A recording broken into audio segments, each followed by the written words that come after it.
Has Meghan Markle ruined Prince Harry? Something has happened to the King's runaway son, and it's a sorry sight to see. As he alarmingly showcased in his calamitous car crash BBC interview, the once carefree and popular royal has become an angry, sulking misery guts, lost in an abyss of deranged paranoia. No wonder many fear for the clearly depressed Duke of Sussex's mental health. Just a week before Harry's demented TV tirade, when shocked viewers saw a man obviously in the depths of despair, his wife Meghan gushed that she's never been happier in her life, begging the question, has her husband ever been unhappier? After the downbeat Duke's extraordinary howl of rage against a world he believes is conspiring against him, you had to wonder whether the cause of his palpable sadness is an increasing awareness that he has wrecked his own life, aided and abetted, of course, by the difficult Duchess, who has taken Harry away from the regal role he was born to. He should have been on the Buckingham Palace balcony as his father, King Charles, and his family led the nation's VE Day celebrations to mark Britain's greatest victory that ended the carnage of World War II. Instead, he was horribly conspicuous by his absence, 5,000 miles away on the West Coast, doing not very much at all. According to one report, Harry was glued to the TV coverage of his estranged relative's key role in the UK's inspiring 80th anniversary spectacular, including that breathtaking flyover by the RAF's Red Arrows display team, sitting in his California mansion, fixated on the sensational scenes, watching and re-watching clips of the King and his clan at the centre of the pomp and ceremony. A poignant reminder for the Ginger Duke that his dad no longer talks to him, Queen Camilla despises him, and his once close relationship with his brother William and sister-in-law Kate has turned into a cold hatred. Although it has become uncomfortably clear that professional victim Harry never takes responsibility for anything, this bitter divide is his fault.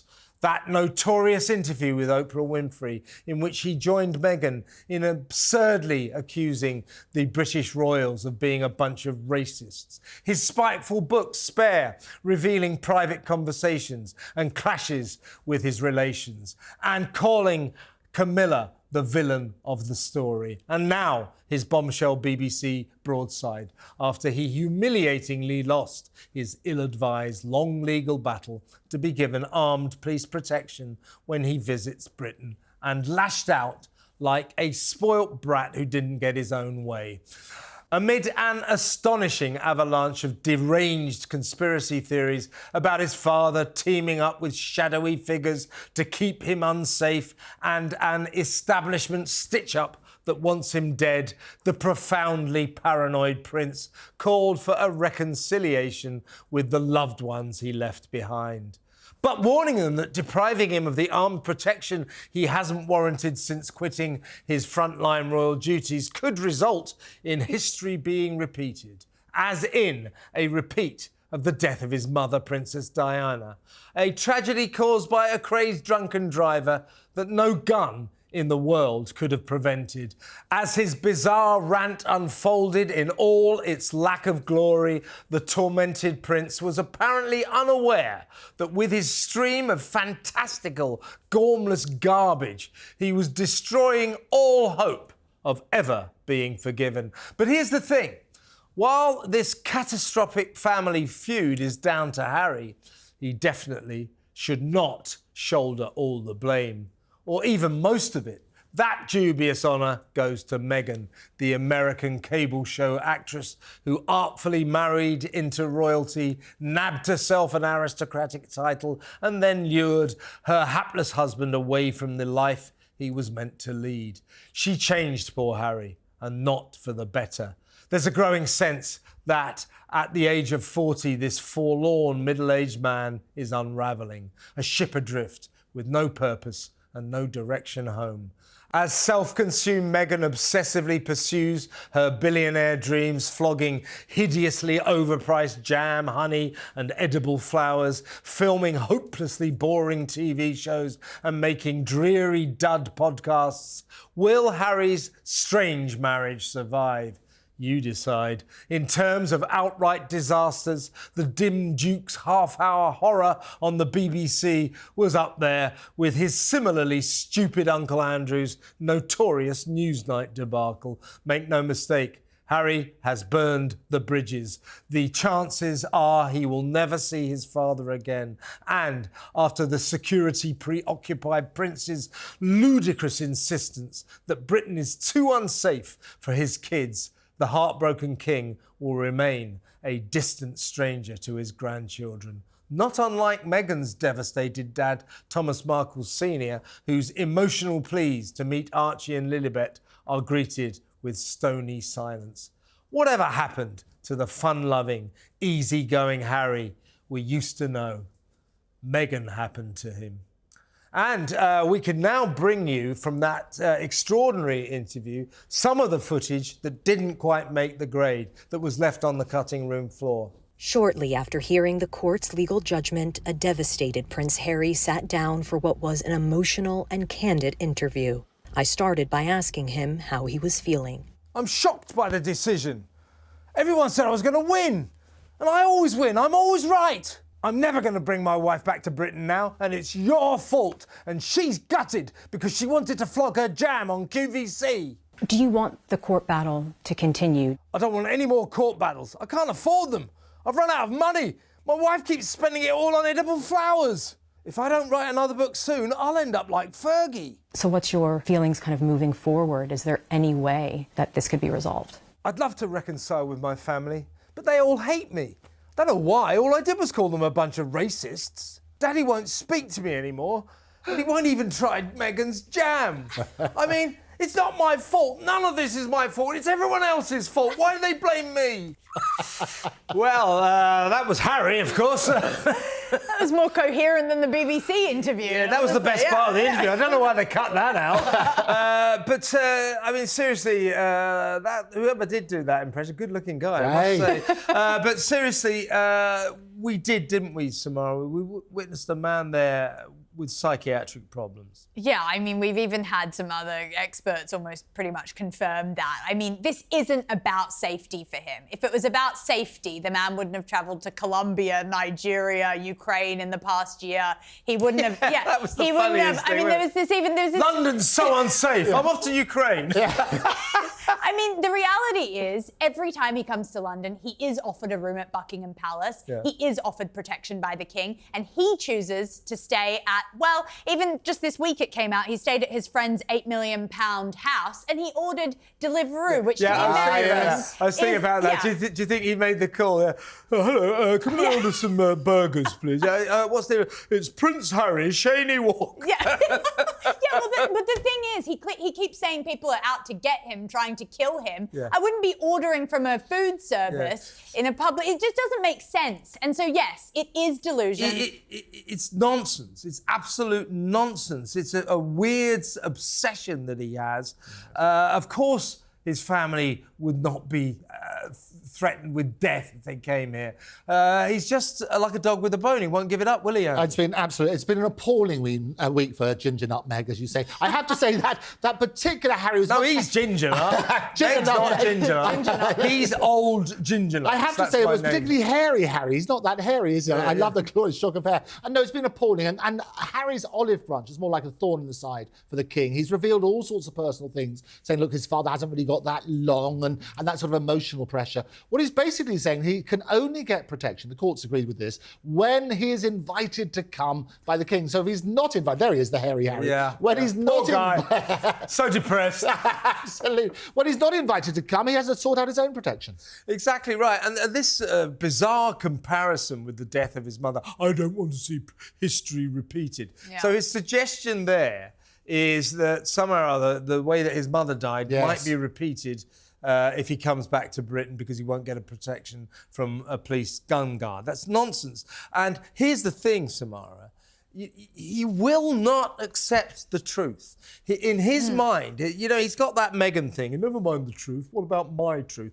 He still believes that the paparazzi and the press and the media killed his mother. Yeah. And the press and the media had nothing to do with it. I'll tell you who killed his mother. It was that completely drunk chauffeur, the hotel guy from the Ritz in Paris, who drank about 3 bottles of brandy, got behind the wheel of a Mercedes and drove the princess through that tunnel at 120 miles an hour. It was nothing to do with the paparazzi, and yet that idiot prince will not drop that story. It's bizarre. You know what's the most ironic part? Probably who's a little bit more liable for the death is actually the BBC who he gave the interview to, because Diana was very, very paranoid after that Martin Bashir interview that's obviously gone down in history as a bit of a scam, how he got her into it. She got very paranoid by it. She dismissed her staff, and I'm not trying to put 2 and 2 together, but the BBC has had different parts to play in Harry's life, but instead he gets into a cab or whatever, motorcade, and drives to give them the first interview 3 hours after this ruling was put forward. So it's very, very hypocritical, but it's very much his Spencer side coming into play. But Meghan is to blame. I saw this quote actually from one of the podcasts she went on. She's been going on. Yeah, sure.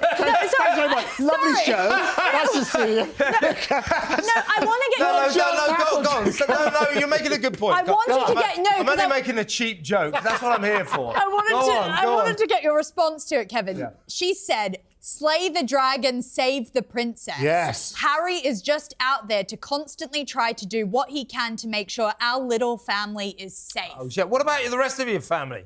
What about your dad? What about your brother? What about your sister? You don't care about them, do you? And that's what it shows. It shows what a fractured family it is. What the interesting thing that came out in court, first of all, the judges were sympathetic, but said you have no legal basis. They're sympathetic to that sort of side. But it does reveal that Charles could himself say that he should have protection, because he's part of the committee that decides. It's Ravik, but he couldn't. Well, they say there's No. That's a Harry fantasy. It's a Harry fantasy. Okay. He seems to think that the king rules this country. Yes. He doesn't understand. He's so stupid. He doesn't understand the role of the British royal family. They are not in charge. They are figureheads, and the king can't do anything about that. It is a government decision. There are representatives of the royal family, the royal court, if you like, courtiers, on that committee to advise, and that committee decides who warrants armed police protection. The king can't do anything about it. He also said, I'm going to get the Prime Minister, Keir Starmer, to turn around this decision. Keir Starmer can't do anything about it. He said, well, I'll get the Home Secretary, Yvette Cooper, to do it. Yvette Cooper can't do anything about it. This has been a decision in the court of the land. And by the way, he said, nobody told me I was doomed to lose in that interview. Well, actually, the first appeal court said at the end of the case, so the chronology is the first case, he lost. Yes. Please give me gun guards, like my brother has. It's all about status. It's all about. I want the same status as my brother. No, you lose that case. Give us £2 million. Yeah. The appeal. Then he appealed, and at the end of that, when he lost again, the judge said, "I'm paraphrasing." Yes. He leant across at the bench and he said, "You've lost this case, and let me give you." Prince Harry and your lawyers a bit of advice. Yes. Drop this. You are doomed to fail. Yes. This will never succeed. And what did Harry do? He appealed again. Absolutely. He lost millions of pounds because he's a stubborn little kid who can't take not getting his own way. And of course, as a result of this decision in the courts, he says he won't bring his wife and kids back. And now, in terms of not bringing his wife back to Britain, I'm tempted to say, well, do you promise? But anyway, here he is. I can't see a world in which I would be bringing my wife and children back to the UK at this point. And the things that they're going to miss is, well, everything. You know, I love my country. I always have done. Despite what some people in that country have done. What does he mean by that? Despite what some people in that country have done? Yes. I mean, look, my attitude to this guy, I think like most people, I'm sure you share, I have a lot of contempt for him. I think, stop doing this. Don't call our royal family racist. Don't call the entire country racist. Stop this. So I've been quite angry with him. I'm sure you concur. But when I saw that interview last Friday, I started feeling sorry for him. This is not a well man. My show, The Political Asylum, 5 times a week, Monday to Friday, 7 until 10 on talkTV. Don't miss it. It's very, very good. We had 2 psychiatrists on last night, and both of them said, yeah, this man has got serious paranoid problems. He needs help. So, you know, I'm still quite angry with him, but also I now feel sorry for him. Do you agree, Samara? I do agree. You don't, do you? No, not at all. No, I do agree, but I think that, and what the public has really picked up on very well, is that Meghan is obviously behind all of this and this change in his tone. Meghan is the reason. He was never like this. He was the most highly rated royal until she came along. He was a happy-go-lucky guy, as you've always said. Yeah. He was a good man, but now she's twisted him. She's made him into this sort of like almost paranoid, jittery version of his former self. He's a husk of a man. He's a broken man. And it is so sad to see. As you rightly say, and what the judge, rather like that sort of missing bit of the interview with Harry, there was a missing bit in the judgment of the court saying that if you'd watched the Kevin O'Sullivan show every single week, you would have known you had no chance of winning. I can't believe that the papers didn't run that bit. Here's another clip from that interview where he magnanimously says that he forgives his family. Gee, thanks, Harry. Here he goes.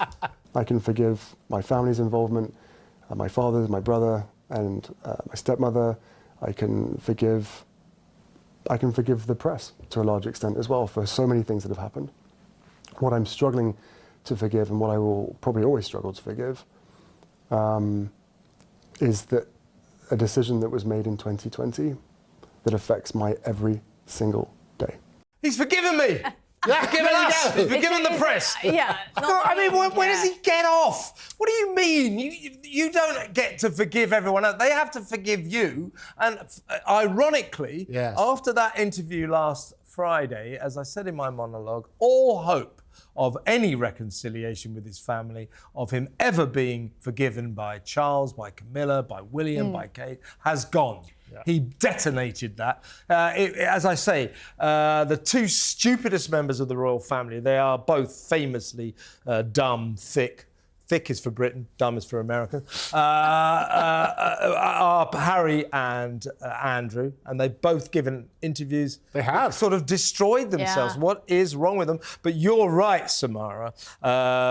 People who know Meghan, more of that this later, say there's no doubt that she basically gave him the script for that interview. And he does exactly what she says. It's what Tina Brown said last week, that she is unadvisable. Yes. She won't take advice from anybody, and the only advice that he will take is from her. Yeah. And that, folks, is not a good idea. Let's have another look at another clip from this interview, and this is where his paranoia went into serious overdrive. I'm sure there's some people out there, probably the most likely the people that wish me harm, consider this a huge win. It's just bizarre, isn't it? These veiled threats to the king need to stop. That man has got cancer. He's on his last couple of years, and this is just ridiculous. I mean, he basically inferred in other parts of the interview that the king wants to kill him, or the king would be happy if he was dead. Yeah. Sorry, you're the one who published in your book Spare that you killed 25 Taliban members. I'm pretty sure you're the one who put yourself in harm's way, Harry, if that's what you're referring to, because he referred to the Al-Qaeda threats as well. I mean, the hypocrisy is off the scale. It is crazy, but also the king's health should not be a bargaining chip for Harry.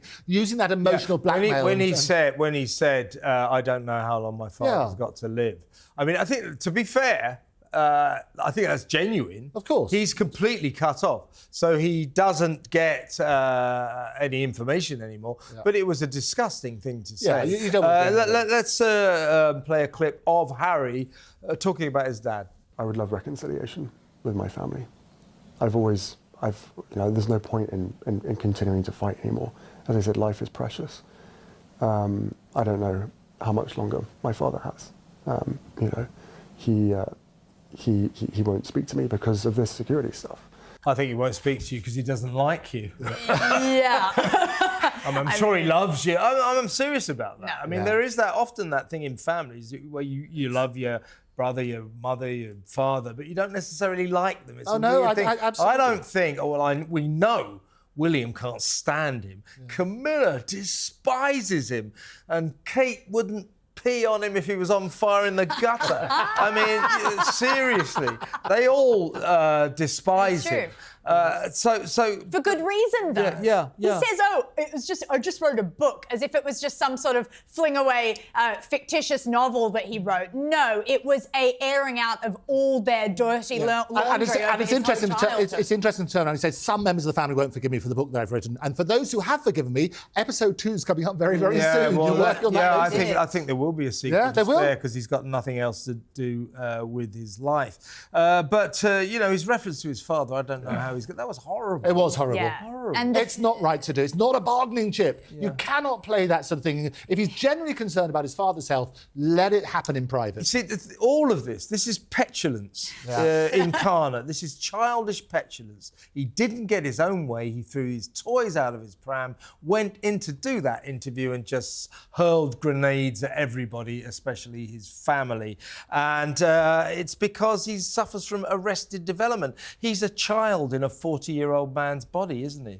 He is very infantile, and actually I think this forgiveness narrative that he's now trying to push is actually because a lot of what he said in the past has come back to bite him. Yeah. For example, the racism comments. We obviously now know that he's been accused of that, and now he's doubling back and saying, "Oh, I'm so sorry. By the way, I kind of might forgive some of my family for what they may or may not have said." He's going back because he realizes that a spoon of his own medicine isn't going down as well. Yeah, do you reckon he smoked a joint before that interview? Oh, I hope so. He should have done it on the screen like Yeah. Seth Did he do Rogen. some of those magic mushrooms? Those wonderful magic. I think that's him fully sane, and that's the worst part. Having said all of that, I think reconciliation would be lovely, though, wouldn't it? In that sort of stuff, I think any families that are fragmented. Do you know what I feel about this? Because I'm a bitter sort of old soul. I don't think the people of Britain want to see. You don't want I don't that? think he deserves a reconciliation. I think he's gone too far, and whatever chance there was blown out of the water last Friday when he gave that interview.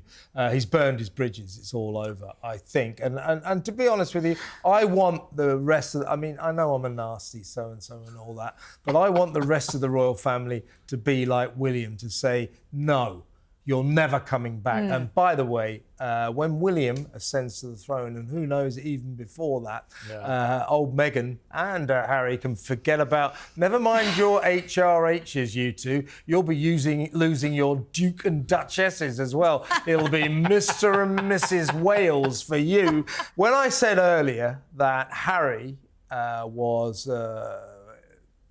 reading from a script in that interview written by Meghan. Oh, yeah. I'll tell you where I got that from. Somebody who knows about Meghan, somebody who knows about her very well. Her brother, Thomas Markle Jr., who I interviewed earlier today. Have a look at this. I was watching this interview just thinking to myself, this poor man. And it just continues and continues and continues. And he's going deeper and deeper and deeper. And I do believe, Meghan is driving this whole caravan for him.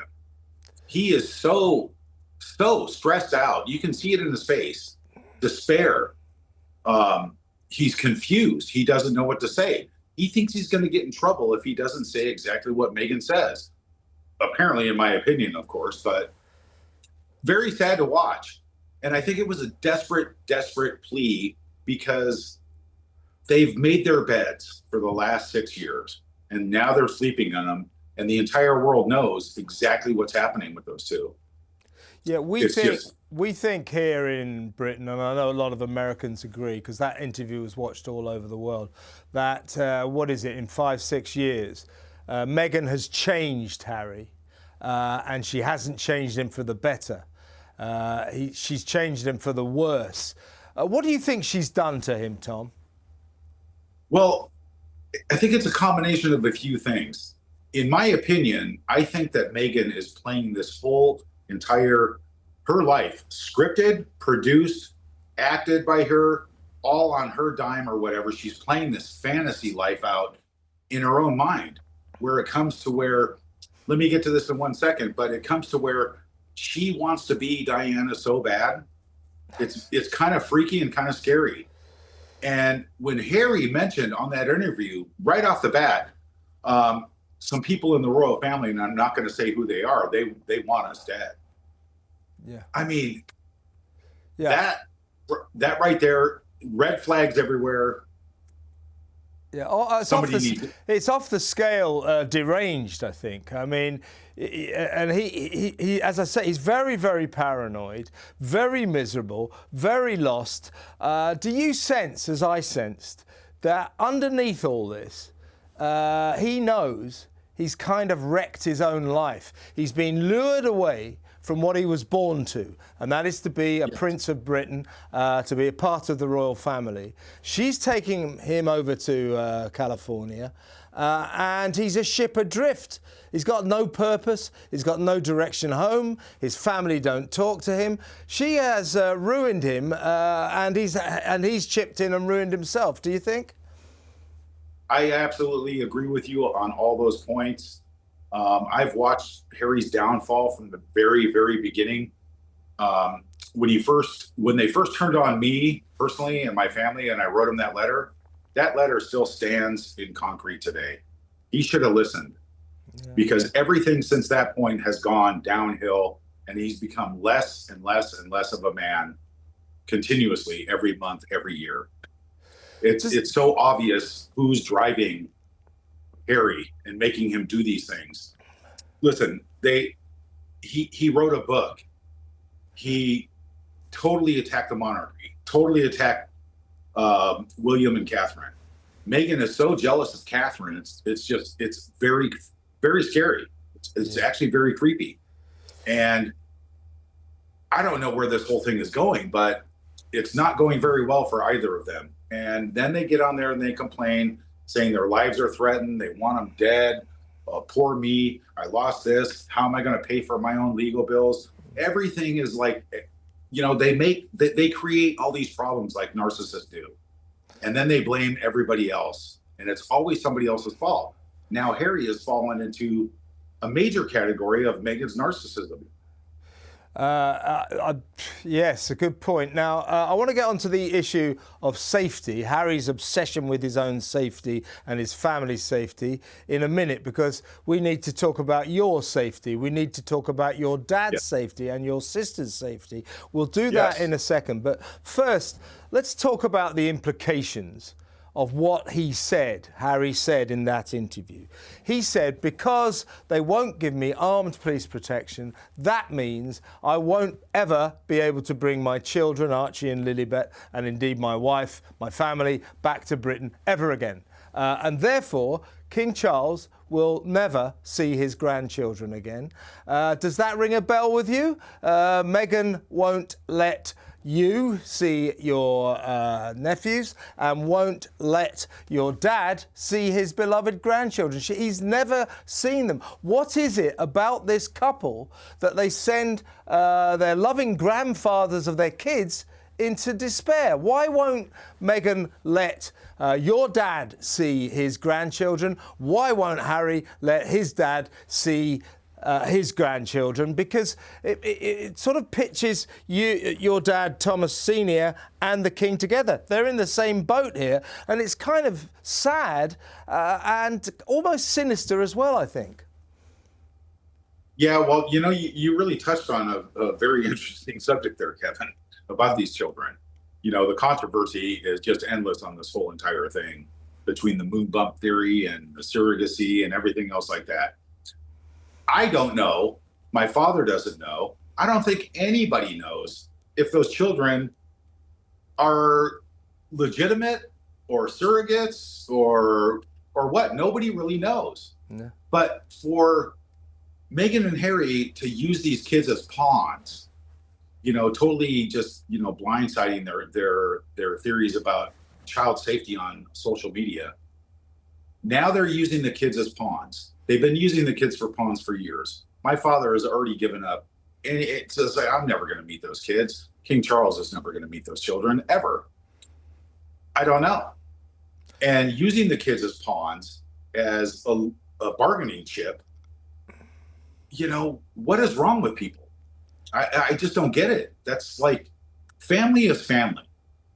Everybody has a right to meet and be involved with their entire family, unless there's some serious screws loose or somebody has something wrong upstairs, I suppose. I don't know. Yeah. But Yeah. What about Harry when he said, I mean, as you just alluded to, ludicrously, he suggested that his father, the king, is in some kind of conspiracy theory with shadowy figures in our government, and they're conspiring to keep him unsafe. They want him dead. Ridiculous, ludicrous, mad, insane. But he also says that what he doesn't want is for history to repeat itself. As if he brings the family back to Britain, if he brings the kids and Meghan back to Britain, somehow or other they'll be killed or they'll die in the way that Princess Diana did in that tunnel in Paris all those years ago. I mean, that is demented, isn't it? Yes, just like we were talking about before, where I mentioned this is Meghan's fantasy movie playing out in her mind, and Harry's a pawn. Harry's like, Harry, I need you to go on this interview and say exactly this, and don't screw up. This is exactly what I want you to say.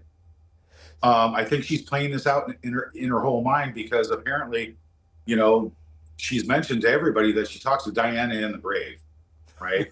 She's obsessed with Diana. She's ordered websites and bought domains prior to even meeting Prince Harry. It's just she's playing this whole thing out. Well, thank you, Thomas. Amazing interview. A nice guy, Thomas Markle Jr. He's over there in the Philippines with his dad, Thomas Markle Sr.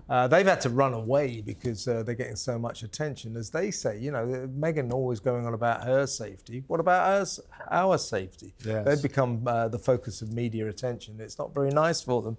But we'll leave it there. And it's time for a bad ad. コンソメコンソメコンソメパンチポンチじゃないよコンソメパンチうまさが効いてるコンソメパンチコンソメコンソメコンソメパンチ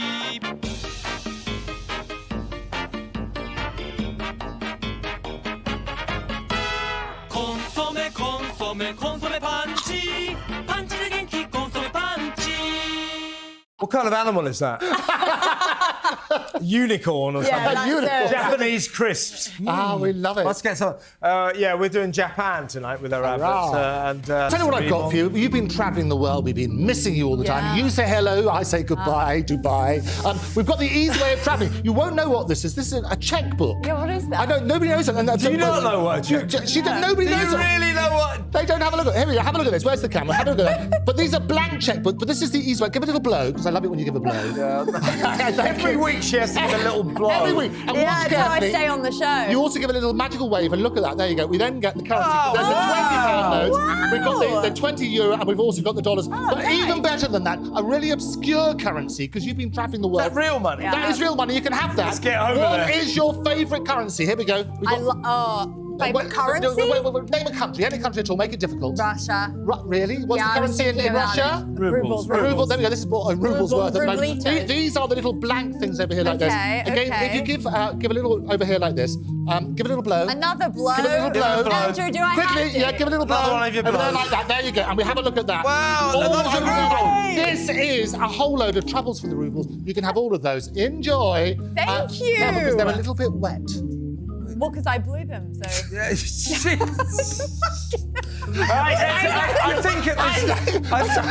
I think at this juncture it's very wise that we move on to the viewers' questions. Who's got the viewers' questions? You have.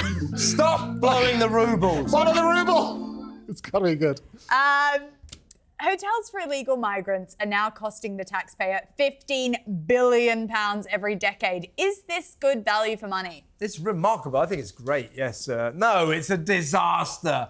I think we spoke about Britain's migrant crisis last week. So if you're in America, Australia, or wherever, basically we got about 150,000 asylum seekers, in various hotels around the country. They come across the English Channel, 21 miles from France, in illegal boats. They haven't got any documents, so they're basically breaking our laws. They're trying to break into our country.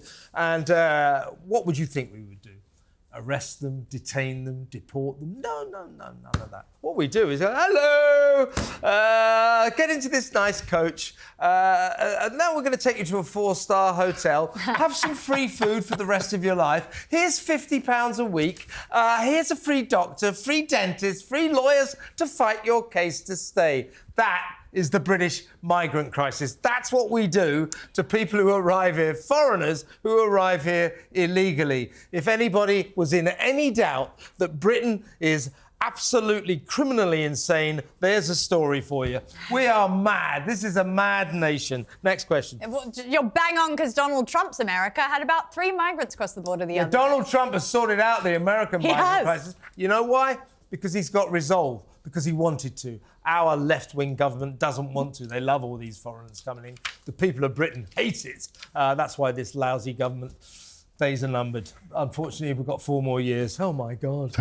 What do you got next, Samara? Harry Potter star Emma Watson has suggested that J.K. Rowling is a fascist on social media. What do you think? I think Harry Potter star Emma Watson, along with those other ungrateful little toe rags that J.K. Rowling turned into multi-millionaire international stars, should hang her head in shame. Talk about biting the hand that feeds you. I mean, that's disgraceful, isn't it? It's outrageous, isn't it? She did, as you rightly pointed out, make them multi-millionaires. All she did is confirm what everybody suspected. Yeah. The Supreme Court turned around and said it's biological sex that counts. I always say it's respect for everybody in the conversation. You have to respect women in that conversation. Yeah, of course you do. Emma Watson hasn't done anything with her career since Harry Potter. Have you heard from her? No. I mean, she has only J.K. Rowling to thank for her success, so she shouldn't be bloody calling her a fascist on social media. It's just outrageous. In other words, for these, as I say, these ungrateful little toe rags, Daniel Radcliffe and all that lot, he turned on her as well, Harry Potter himself. Without J.K. Rowling, they'd be nothing. But for them, their wokery, their left-wing wokery, is far more important than human decency. A decency towards the woman who turned them into multi-millionaire stars and who's never done anything against them. Awful behaviour. Next question. Yes. Liverpool University has banned students from asking for pronouns. Is this a good idea? Well, I guess so. I don't even quite know what asking for pronouns means. There, you should have said. Yeah. I love that. What do you mean? So if I say, oh, hi, Samara, what's your pronoun? Yes. Yeah, you'd be banned or something. Or you'd well, have some, OK, well, in that case, good. Or... I mean, pronoun fascism is the scourge of our times. You know, if you're a woman, I'm going to call you she and her. If you're a bloke, I won't. I'm going to call you he and her. And that's it. So I'm sick of this pronoun nonsense. It's ridiculous. Yeah. Pronouns for the chocolate bar, her, she. Her, she, hey. I remember once getting in trouble because I was like, oh, thanks, girl, to someone, and they were like, did you know the root of that is from the gay community, and you shouldn't be using it as a straight woman? And I was like, you know what? I saw literally footage of some guy walking his dog down the road in Beverly Hills. Yes. Yeah. Over in and somebody. Sort of in a cafe, sort of leant down, hey boy, and this guy, the dog owner, said, no, actually, my dog's non-binary. Oh, it would be not only in Beverly Hills. Please stop the world. I want to get off. Absolutely. Next question. The full Monty musical has been slapped with a trigger warning because it contains nudity. Does it? Have trigger warnings gone too far? Yeah, they seriously have. Another program I do called Grumpy Old Men. It was one of my grumps. I'm sick of trigger warnings. So I'm not sure how many you get in America, but I would imagine now that Donald Trump has magnificently ended wokery and diversity and all that claptrap, you don't get it anymore. But we've got all these classic old comedies and dramas that people used to love in the past. They put them on TV and they're full of these warnings. Now, you all know around the world, because it was an international hit, you all know the movie The Full Monty, about a bunch of unemployed guys here in Britain who turned to male stripping to make some money, to feed their families. Don't we all? And but they're all nervous about it. I mean, we've all been there. No. So the final scene is when they finally dare to do the full Monty. So they go boom, and you see everything, and that's the final Including scene. the boom. And the full Monty, there's been a very big hit here in London West End stage version. There's now a musical version touring the country. It's starting in the south coast port of Portsmouth, and there's a trigger warning on it. Listen to this. Warning, this production contains partial nudity. Oh, how disappointing. Hey, we're off to see the partial Monty. The partial Monty. No, it's the full Monty. Exactly. But also, no, leave us alone. We're not children. Yes. This nonsense, this trigger warning. This is Macbeth. This play does contain death. Yes. You know, I mean, Like, we're come not on. children. Stop infantilizing us. Trigger warnings, axe them, end them. Well, they're spoiler alerts, aren't they? This is the problem. You turn around and there's a twist in the plot or whatever it's going to try and be. It's very It's not prudent. that worries me. It's- It's that they're not necessary at all. Right. We're grown, sentient adults. We don't need childlike warnings. Right, time for a bad ad. ダメなんでもうちょっと待ってあと何秒ぐらい犬苦手なんだよちょっと待ってちょっと待っ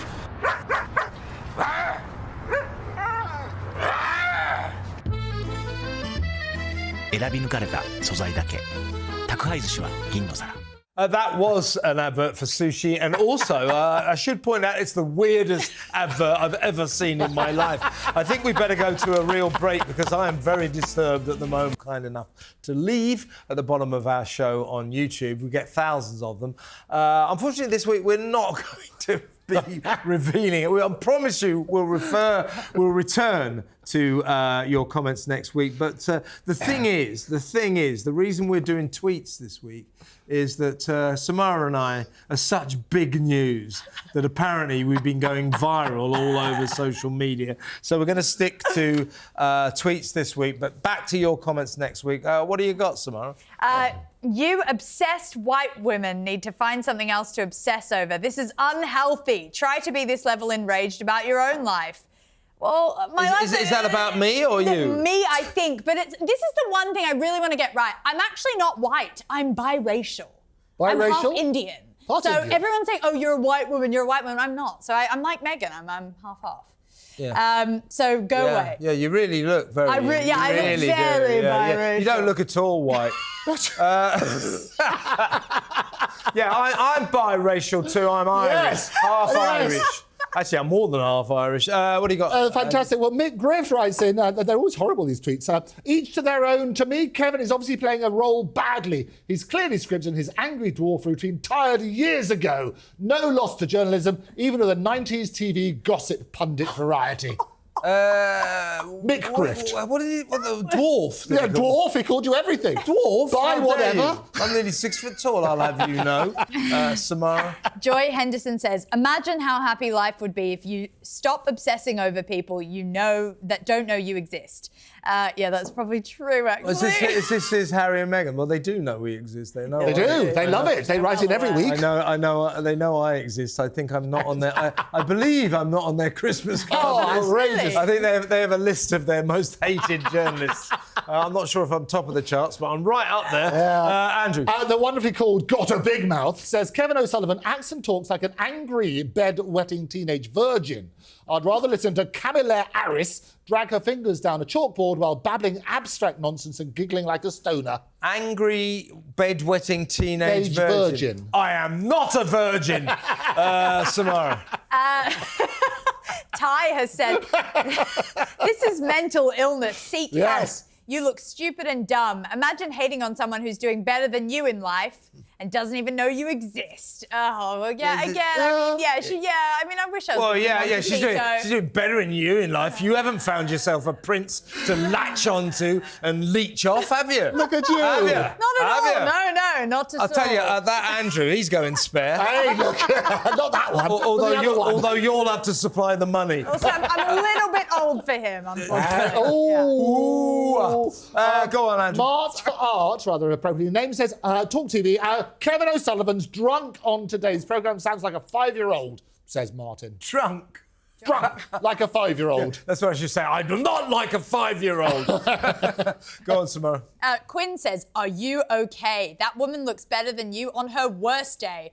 You Karens get younger and younger over in the UK. Let me guess, you weren't very popular in high school. You have mummy and daddy issues. Yeah, there's about 90% of that is correct, so I'll give you it, Quinn. Thank you very much, the unmighty Quinn. Yeah. These mean tweets as opposed to the lovely YouTube mean comments. we tweets, get. these are mean tweets of social media. We're braving them. Go on. The extraordinary at NNNBBBRRR says Kevin O'Sullivan sounded like a drunk in the park who is shouting at seagulls. Yeah, this drunk theme seems to be gaining gaining traction, doesn't it? I'll tell you what, next week I'm going to have a bottle of wine before I come on. You know, it might as well be hung for a sheep as a lamb. You know? If they're going to call me drunk, I might as well get drunk. Be well hung, you've got to do it. Samara, any more? Get on with it. Come on. Oh my God. Caroline has said, OMG, you jealous. Prince Harry is married and adores his wife. You are just another hater swinging out of the hate bandwagon. I actually think you're an ugly person inside. Yeah, we're getting a lot of admiration here. Everybody loves us. People on Twitter are just Well, can we go back to the comments next week? Yeah. Well, This sort of stream of hatred from social media. Dave Atherton, however, will change this. I have briefly, maybe that's the clue, met TV Kev a couple of times. Despite his ranty image, in real life, he is vivacious and Mr. Positive. Briefly met is the clue. I know, Dave. Dave's a good man. He's a compadre. Let's put it that way. Samara. JLD says, Samara wants you to listen to her. She thinks she's so amazing and that everyone wants to listen to her tripe. She's a self-appointed judge who thinks she's so special, yet she's clearly a narcissist who wants you to know she hates Meghan. Yeah, the narcissist part's probably right. But anyway. Well, no, we want to talk about narcissists. I give you Meghan. I'll give you Harry too. I like that one that said, "Oh, Mary's so happily married. He loves his wife. Yeah, he's married. He loves his wife. Well, he's married anyway." Go on. This Kevin man is not well. He lives in an alternative universe. His mind is playing a serious trick on him, turning him into a laughingstock. He needs to be admitted to a psychiatric hospital immediately before he begins to harm other people. Oh, this is about me or Harry? It's about you. Oh, yeah. Well, that's a good point, actually. It's only a matter of time. The men in the white coats are waiting outside. The straitjacket is ready. Next week, I'll be coming live from a padded cell. Go on, Samara. The Demo Morris has said, you seem a little unhinged. There's a pattern. Drunk and unhinged this week. Lucky Meghan isn't bothered with the likes of you, but I wonder how you would handle it if your every move were dissected and analysed by strangers. Claiming you know better yourself. Diabolical. Well, listen, that's the last of the viewers. God, thank you so much for those lovely compliments. And on that bombshell, it's time for our final bad ad.